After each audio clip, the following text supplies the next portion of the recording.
नमस्कार दोस्तों, आपका हार्दिक स्वागत है हमारे इस प्यारे से YouTube चैनल पर।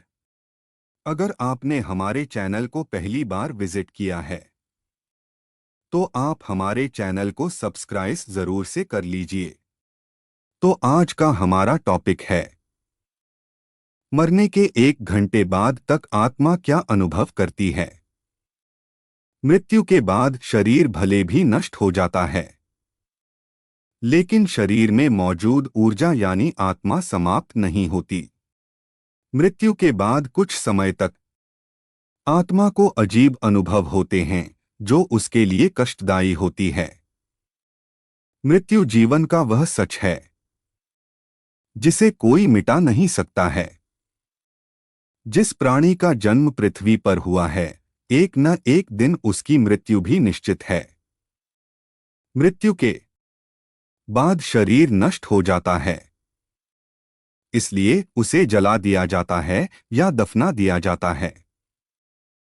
लेकिन आत्मा कभी समाप्त नहीं होती, बस एक शरीर से दूसरे शरीर में रूपांतरित होती रहती है। इसलिए कहा जाता है कि शरीर नश्वर है और आत्मा अमर है। इस विषय में गीता में भगवान श्री कृष्ण कहते हैं कि आत्मा अमर और अविनाशी है, जिसे कोई शस्त्र काट नहीं सकता, पानी गला नहीं सकता, अग्नि इसे भस्म नहीं कर सकती और वायु इसे सुखा नहीं सकती। आत्मा वह है जो कर्मफल के अनुसार एक शरीर से दूसरे शरीर में भटकती रहती है। लेकिन क्या आप जानते हैं कि जैसे ही किसी की मृत्यु होती है तो 1 घंटे तक आत्मा के साथ कई तरह की अजीबोगरीब घटनाएं भी होती हैं। इन घटनाओं से आत्मा बेचैन और घबराहट से अचेत हो जाती है। गरुड़ पुराण में विस्तार पूर्वक बताया गया है कि मृत्यु के बाद 1 घंटे तक आत्मा के साथ क्या क्या घटित होता है। आइए दोस्तों जानते हैं मृत्यु के 1 घंटे तक क्या क्या अनुभव करती है आत्मा। नंबर 1, मृत्यु के बाद जब आत्मा शरीर से निकलती है तो कुछ समय के लिए अचेत अवस्था में रहती है।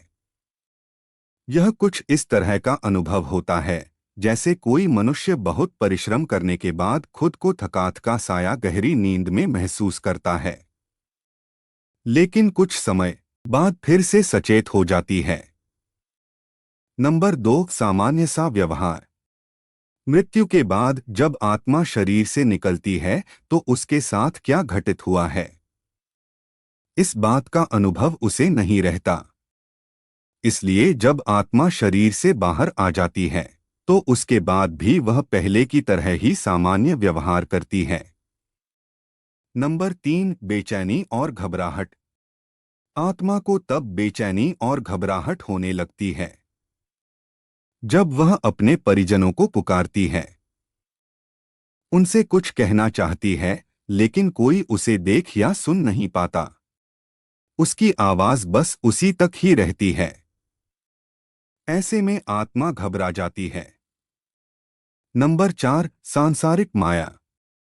आत्मा को शरीर त्यागने में दुख होता है, इसलिए वह अपने सगे संबंधियों से मिलने और बात करने की कोशिश करती है, लेकिन उसकी कोशिश नाकाम होती है। ऐसा इसलिए होता है क्योंकि आत्मा भी सांसारिक मोहमाया के जाल में फंसकर शरीर को छोड़ने में दुखी हो जाती है।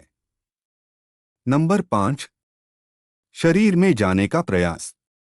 आत्मा कई सालों तक जिस शरीर में रहती है वह फिर से उसी शरीर में प्रवेश करने का प्रयास करती है, लेकिन यमराज के दूत उसे शरीर में प्रवेश करने से रोकते हैं।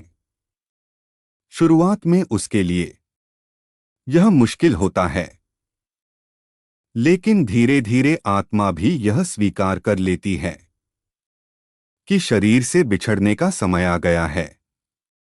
नंबर 6, दुख। मृत शरीर से अलग होने के कुछ समय बाद आत्मा अपने कर्मों को याद करती है। इस दौरान खासकर उसे अपने बुरे कर्म याद आते हैं। वह अपने परिवार वालों और संगे संबंधियों को रोता बिलखता देखती है और याद करती है कि किसके साथ उसने क्या अच्छा या बुरा किया। इसके बाद आत्मा यमलोक के मार्ग की ओर चल पड़ती है। नंबर 7, कर्म के अनुसार नया जन्म। यममार्ग में पहुंचने के बाद आत्मा को उसके कर्म के अनुसार नया जन्म मिलता है। कुछ आत्माओं को तुरंत ही नया जन्म मिल जाता है, तो वहीं कुछ आत्मा को इंतजार करना पड़ता है।